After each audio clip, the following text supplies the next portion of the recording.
You can feel it, how the professors feel about the school, how they feel about the students. The quality of our students today is higher than it has been. It keeps getting better.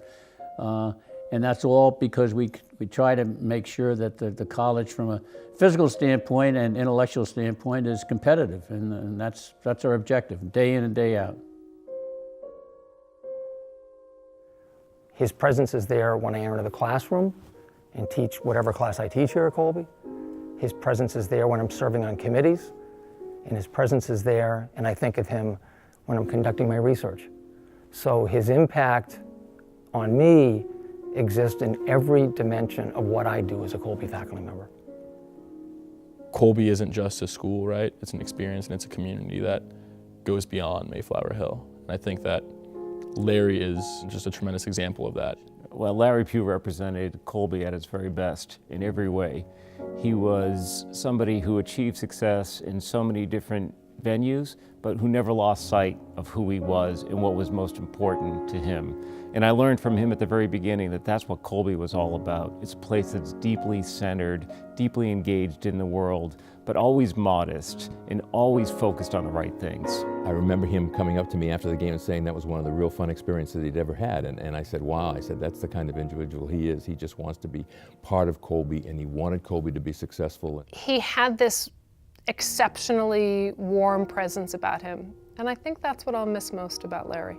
He was a very centering human being. So to have his heart and his name in a centerpiece place on campus feels very appropriate. He was very, very gracious, as though I had something to do with his gift or with, his contributions to the institution, and so would not have ever kind of been like, I am Larry Pugh, but rather that anything that he could have done to help the institution be better, he was willing to do. He was all in for Colby, and it didn't matter. Anytime we asked, he answered. And frankly, there were times we didn't even have to ask. He volunteered before we made the phone call. He was that type of a person. He has done so much for our college and for all of us. We're so proud of him to call him a class member.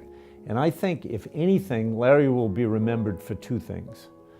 The way he handled that committee to disband the fraternities. He knew that was going to be a very unpopular decision with many of his friends and classmates and with other alumni, but he felt strongly enough that that was the right direction for the college to go, that he could support that. I don't know if any of us could ever do as much for Colby as Larry has, but he sure encouraged us all to try.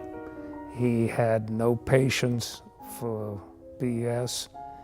He understood situations, and he could see through them and come up with conclusions. He was a no-nonsense guy. So I asked Jim, I said, what do you make of Larry being so abrupt? He makes decisions so quickly. And Jim said to me, Larry is the only person I know who can make a great decision on 1/4 of the information needed. I can remember being in a campaign meeting, and we're all bantering back and forth about, how much should the campaign be? We're rejigging it. How are we going to make this work? And he's like, add 25%. He didn't have to be the loudest voice in the room, but when Larry had something that he didn't think was working, you definitely understood. He did that in a way that was calm, professional, mature, and thoughtful. That just set a tone for the leadership of the board. He was right. We exceeded our goal. We went beyond even the 25%. He was a doer. And he always had to do it first.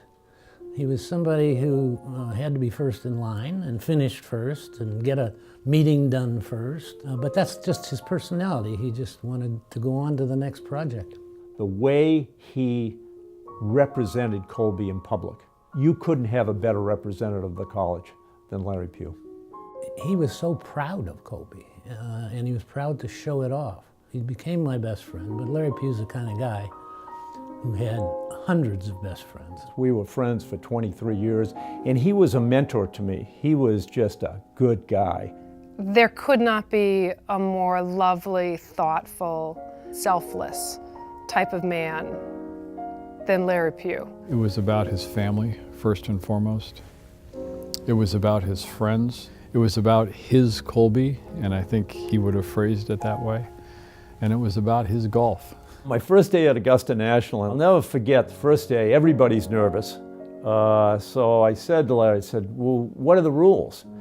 And he said, Joe, there's one rule. He says, you act like a gentleman.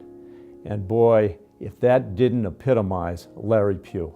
If you just watched him, you learned, and you learned how to conduct yourself.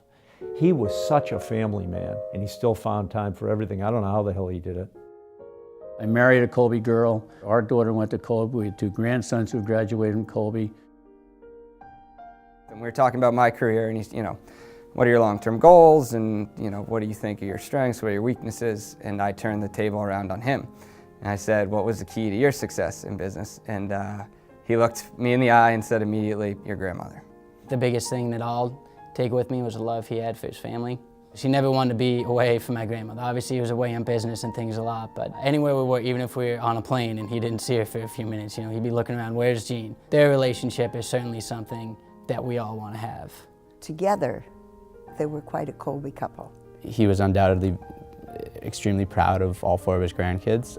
Despite being very proud of us, he'd always still be pushing us to do more. At the end of the day, he was a big softie. He'd be the first one to cry.